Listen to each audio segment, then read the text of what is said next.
Bonjour tout le monde. Et bonjour Simba. T'es toujours vivant, toi? Exactement mon pote, et je sais que ça t'embête. Et les abonnés, dans les commentaires, mettez RIP Carmi. Non mais ça va ou bien tu veux que je t'aide? De toute façon, tu n'es qu'une version de toi-même, vu que t'es un clone. Quoi? Feur.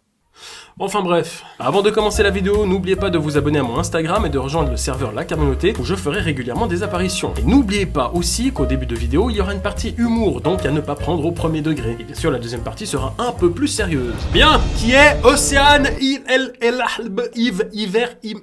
Imer. C'est une influenceuse de type basique, ce qui veut dire qu'elle est connue pour avoir accompli rien. Car lorsqu'on va voir son Insta, elle nous propose pas grand chose, si ce n'est que dans la bio de ses photos, elle aime bien mettre en avant des emojis d'animaux. Papillon, poisson, girafe, serpent. Bien sûr tout ça accompagné d'une phrase philosophique qui remet en question l'existence même de l'humanité, suivi de son cul. Évasion, face to face, mirror effect, affiche in the water. Ce qui veut dire un poisson dans l'eau. Peut-être qu'elle se prend vraiment pour un animal. Je comprends mieux maintenant pourquoi elle a choisi la girafe. C'était probablement un message pour nous dire qu'elle sait faire des gorges profondes. En même temps, quand on n'a rien à proposer d'intelligent sur son Instagram, si ce n'est un compte mime, qui je vous le rappelle c'est un compte où les gens paient pour voir des photos d'elle nue, alors je dirais que l'emoji animal qui serait le plus approprié à sa personnalité, ce serait la chienne. Ok Simba, calme-toi. Le problème principal avec cette fille, à part le fait que c'est un produit de la télé-réalité, c'est qu'elle a confondu la mort de la reine d'Angleterre en pensant que c'était Brigitte Macron qui était décédée. Du coup elle a partagé ça en story pendant quelques heures avant de se rendre compte de sa boulette et de supprimer les stories. Ouais bon en même temps je veux dire entre Elisabeth et puis Brigitte, le seul point commun c'est la vieillesse. Voilà. Non mais plus sérieusement, est-ce que vous vous rendez compte de la connerie qu'elle a fait? Alors, quand c'est une personne, on va dire, pas connue, qui fait cette boulette, à la limite, c'est rattrapable. Mais lorsque tu es suivi par plus d'1 million de personnes, et qu'en plus de ça, la moitié de tes abonnés sont influençables et pas très fut-fut, oui, car il faut être totalement pour suivre ce genre de personnes. Enfin, je veux dire, je vois pas d'autre explication. Je veux dire, imagine si Macron, il aurait dû annoncer tout ça, comme quoi cette info est fake. Je veux dire, il aurait dit quoi? Chère Française, chers Français, ne vous en faites pas, ma femme va bien. Même si elle est d'un âge plutôt avancé, elle est toujours parmi nous. Enfin, elle en a plus pour très longtemps, mais elle est toujours parmi nous.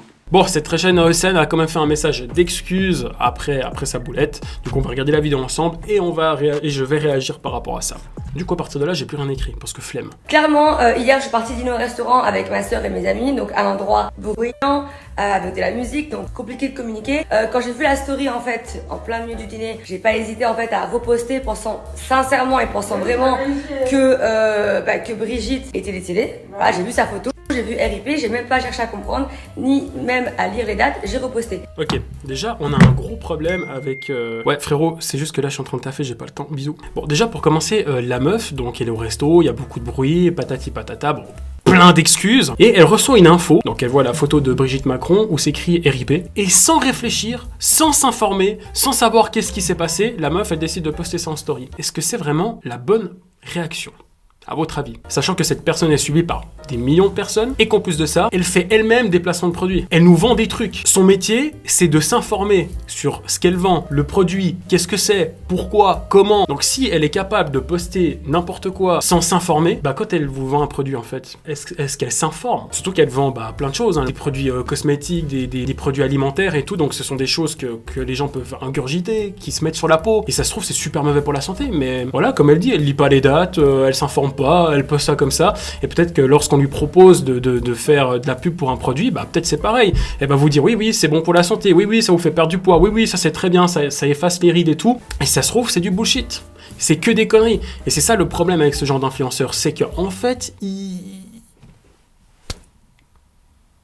vous vendent de la merde. En plus on connaît les réseaux, je veux dire c'est pas la première fois qu'on a des fake news, quand t'es à ce niveau-là, de gens qui te suivent, le minimum, c'est de t'informer sur ce que tu postes, pas poster de la merde comme ça. Et elle a exactement fait le contraire. En fait, elle a fait ce que n'importe quel débutant ferait sur les réseaux sociaux. Pour moi, le message, il est clair, c'est surtout les jeunes, faites très attention parce que vous suivez beaucoup de personnalités et malheureusement, ces gens-là ne sont pas forcément bienveillantes. Eux, leur but, c'est de vendre et c'est de se faire de l'argent. Tu vois ce qu'elle dit par la suite. Où j'ai vite compris, en fait, que la story de mon ami était de l'autodérision et c'est même en l'effaçant que j'ai réalisé que les dates c'était pas du tout les bonnes mais en fait le problème c'est quoi maintenant que les réseaux, c'est qu'on n'a plus le droit à l'erreur, clairement. Donc moi je pensais sincèrement en voyant la story de mon ami que Brigitte, c'est vrai, était décédée, j'ai même pas lu les dates.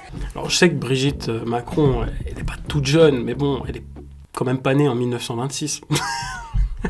On sait que Macron, il aime bien les cougars, mais je pense qu'il y a quand même des limites, tu vois. C'est vrai qu'il y a ce côté où l'erreur est humaine. Regardez-moi, le premier réflexe que j'ai eu lorsque j'ai appris le décès de la reine d'Angleterre, déjà, je suis allé sur les réseaux, je me suis informé, je suis allé voir des articles, parce que je me suis dit, attends, est-ce que c'est une fake news et tout? Mais moi, qui n'ai pas 1 million d'abonnés sur Instagram, j'ai ce réflexe-là, parce que, voilà, je vais en faire une vidéo vu que c'est de l'actualité, mais je vais quand même m'informer. Est-ce que c'est réel? Est-ce que c'est pas une fake news?